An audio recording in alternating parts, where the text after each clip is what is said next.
Hello, എല്ലാവർക്കും നമ്മുടെ വീഡിയോയിലേക്ക് സ്വാഗതം. നമ്മളിപ്പോൾ ഉണ്ടാക്കാൻ പോകുന്നത് പാൽപേട, മിൽക്ക് പേടയാണ്.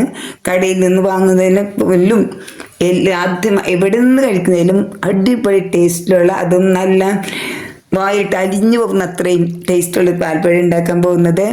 പല വിധത്തിലുള്ള പാൽപ്പേട കഴിച്ചിട്ടുള്ളവരായിരിക്കും, പലതിന് ടേസ്റ്റും അറിയാവുന്നവരായിരിക്കും. അതുകൊണ്ട് നമ്മൾ പാൽപ്പേട ഉണ്ടാക്കും പ്രത്യേകം ശ്രദ്ധിക്കേണ്ടത് പാലും പഞ്ചസാരയും മാത്രം ചേർത്ത് പാൽപ്പേട ഉണ്ടാക്കാൻ ശ്രദ്ധിക്കുക. പാലും പഞ്ചസാരയും പാൽപ്പൊടിയും ചേർത്ത് മിൽക്ക് പേട ഉണ്ടാക്കുന്നവരുണ്ട്. പക്ഷെ അതിൽ ക്വാണ്ടിറ്റി കൂടും, ക്വാളിറ്റി കുറയും. പാലും പഞ്ചസാരയും മാത്രം ഉണ്ടാക്കുന്നതിന് ക്വാളിറ്റി കൂടും, ക്വാണ്ടിറ്റി കുറയും.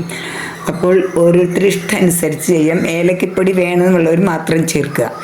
അപ്പോൾ എൻ്റെ അഭിപ്രായം അനുസരിച്ച് പാലും പഞ്ചസാരയും മാത്രം ചേർക്കുന്ന പാൽപ്പേടയാണ് ഏറ്റവും ക്വാളിറ്റിയിൽ ഒന്നിൽ നിൽക്കുന്നത്.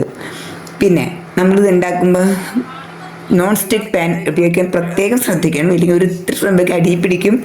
അതും നല്ലപോലെ ശ്രദ്ധിക്കുക. ഒരു പാൻ നല്ലപോലെ കഴുകി അടുപ്പിൽ വെച്ച് 1 ലിറ്റർ പാൽ അതിൽ ഒഴിച്ചു കൊടുത്തതിന് ശേഷം ആദ്യം നല്ല ചൂടിൽ വെക്കുന്നുണ്ട്. കുഴപ്പത്തിള വരുന്നതിന് മുമ്പ് മീഡിയം ഫ്ലെയിമിലാക്കണം. തിളച്ചോ സാധ്യതയുണ്ട്, അടിയിൽ പിടിക്കാൻ സാധ്യതയുണ്ട്. നമ്മൾ ഇളക്കിക്കൊണ്ടിരിക്കുമ്പോൾ സൈഡിൽ വരുന്നത് അപ്പോൾ തന്നെ പാലിലോട്ട് ചേർക്കാൻ മറക്കരുത്. സൈഡിലുള്ളവ കരിഞ്ഞു പോകും.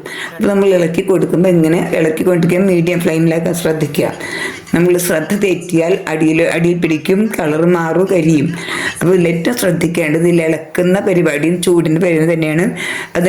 അതൊരു പകുതി 1/2 ലിറ്റർ ആകുമ്പോൾ തന്നെ ഒരു 30 മിനിറ്റ് 30 മിനിറ്റ് ആകുമ്പോൾ പകുതി കൂടുതൽ പറ്റിത്തീരും.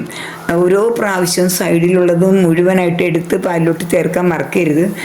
നല്ലപോലെ ഇളക്കിക്കൊണ്ടിട്ട് ഇതിൽ കളർ ചേഞ്ച് വന്നു തുടങ്ങും. ഒരു ഗോൾഡൻ നിറമാകുന്ന പോലെ കളർ ചേഞ്ച് ആയി തുടങ്ങും. ഒരു കണ്ടസ്റ്റൻ്റ് മിൽക്കിൻ്റെ ഭാഗം വരും. അതിനുശേഷം അത് വറ്റി തുടങ്ങുമ്പോൾ നമ്മൾ 1 ലിറ്റർ പാലിന് 100 ഗ്രാം പ്ലസ് 1 ടേബിൾ സ്പൂൺ പഞ്ചസാര എന്ന കണക്കിൽ അതിലേക്ക് ചേർക്കാം. ഇനി മധുരം അല്പം കുറവ് മതിയാവുന്നുള്ളവർക്ക് 100 ഗ്രാം പഞ്ചസാര മാത്രം ചേർത്താൽ മതി. ഇത് കൂടുതൽ ഒരിക്കലും ചേർക്കരുത്. ചേർത്ത ശേഷം വീണ്ടും ഇളക്കിക്കൊണ്ടിരിക്കുക. കടി പിടിക്കുന്നതൊക്കെ മീഡിയം ഫ്ലെയിമിലുള്ള സ്ലോ ഫ്ലെയിമിലോട്ട് ആക്കുക ഫ്ലെയിം. അതിനുശേഷം ഇളക്കി ഏതാണ്ട് ചപ്പാത്തിപ്പരുവാകുന്ന സമയത്ത് നമ്മൾ ഇറക്കിയിട്ടുണ്ട്. ഇനി പാൽപ്പൊടി ചേർക്കുന്നവരാണ് ഈ പഞ്ചസാര ചേർത്ത് കുറച്ചും കൂടി ആയി കഴിയുമ്പോൾ നല്ലോണം വറ്റി തുടങ്ങുമ്പോൾ അതിലേക്ക് പാൽപ്പൊടി ചേർത്ത് ഇളക്കി കൊടുക്കാവുന്നതാണ്. ഓരോരുത്തരും ഇഷ്ടം അനുസരിച്ച് പാൽപ്പൊടി ചേർക്കാം. ഏലക്ക പൊടിച്ച് കൊടുത്ത് അത് വേണമെങ്കിൽ ചേർക്കാം. പക്ഷേ ഏറ്റവും നല്ലത് ഈ പാൽപ്പൊടിയും ഏലക്കൊന്നും ചേർക്കാതെ തന്നെയാണ്. കാണാൻ ഭയങ്കര ഭംഗിയായിരിക്കും.